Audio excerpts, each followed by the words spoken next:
আসসালামু আলাইকুম প্রিয় শিক্ষার্থীরা, আশা করি তোমরা ভালো আছো। আজকের এই ভিডিওতে শিখব যে আমাদের কোথাও রক্ত বা আমাদের কোথাও কেটে গেলে কিভাবে রক্ত জমাট বাঁধে। এটা ব্লাড ক্লটিং প্রসেসটা আমরা শিখব। আমাদের এইচএসসি সিলেবাসে ব্লাড ক্লটিং প্রসেসটা 4টা স্টেপ বা 4টা ধাপের মাধ্যমে শেখানো হয়েছে। প্রথম ধাপে কি হয়, কোথাও যখন কেটে যায়, ওই অনুচক্রিকাটা নষ্ট হয়ে যায় বা ওই টিস্যুটা ড্যামেজ হয়, ওই বিনষ্ট অনুচক্রিকা বা টিস্যুজাত উপাদান থেকে থ্রোম্বোপ্লাস্টিন তৈরি হয়। দ্বিতীয় ধাপে কি হয়, এই থ্রোম্বোপ্লাস্টিনটা আমাদের রক্তে থাকা প্রথ্রম্বিনকে, এটা নিষ্ক্রিয় অবস্থায় থাকে, এটা সক্রিয় থ্রম্বিনে পরিণত করে।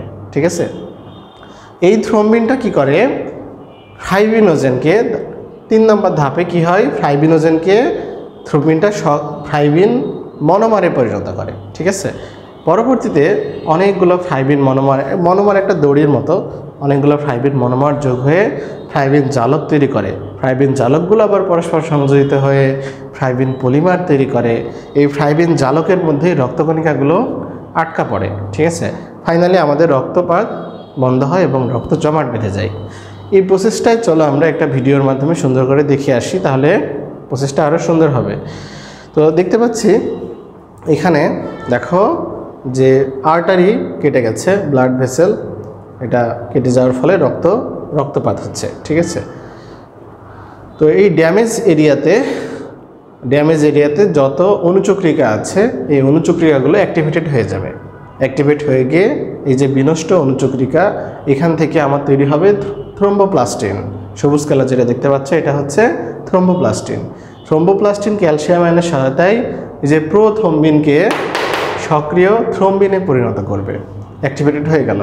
এটা ফাইব্রিনোজেন, থ্রম্বিন কি করবে, ফাইব্রিনোজেনকে ফাইব্রিন মনোমারে তৈরি করে, একটা জালকের মতো, একটা সুতার ন্যায় তৈরি করবে। অনেকগুলো সুতা মিলে কি তৈরি করবে, এবার ফাইব্রিন জালক তৈরি করবে, ওইটাই ফাইব্রিন পলিমার।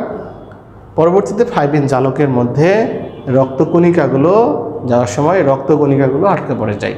রক্তকণিকা আটকা পড়ে যায়, রক্তরসের মধ্যে যেটা হলুদ কালার বেরিয়ে আসে, এটাকে বাংলায় কষ বলা হয়, বা যাই হোক এটাকে বলা হয় বায়োলজির ভাষায় সেরাম। ঠিক আছে, সেরামের মধ্যে কোন কোন ফ্যাক্টর থাকে না এটা বলবা। ওকে, আচ্ছা, ফাইনালি আমাদের ব্লাড ভেসেলটা ঠিকঠাক হয়ে গেল, মোটামুটি রক্ত স্বাভাবিকভাবে চলাচল করে। ওকে, তো মূল প্রসেসটা এটাই যে আমাদের অনুচক্রিকা নষ্ট হয়ে গেলে সেক্ষেত্রে থ্রোম্বোপ্লাস্টিন তৈরি করবে। থ্রোম্বোপ্লাস্টিন প্রোথ্রম্বিনকে সক্রিয় থ্রম্বিনে পরিণত করবে। থ্রম্বিন পরবর্তীতে কী করবে, ফাইব্রিনোজেনকে ফাইব্রিন মনোমারগুলো মিলে ফাইব্রিন জালক তৈরি করবে। জালকের মধ্যে রক্তকণিকাগুলো আটকা পড়ে। ঠিক আছে, পরবর্তীতে আবার এই আমরা যখন শুকায় যাই, এটা আবার ঠিকঠাক হয়ে যায়। ঠিক আছে, আচ্ছা, তাহলে আজকের মতো এই পর্যন্তই। আর চ্যানেলটা ফলো দিয়ে রাখবা, ইনশাল্লাহ আরও অনেক ভিডিও আসবে। ঠিক আছে, আজকের মতো এই পর্যন্তই। আল্লাহ হাফেজ।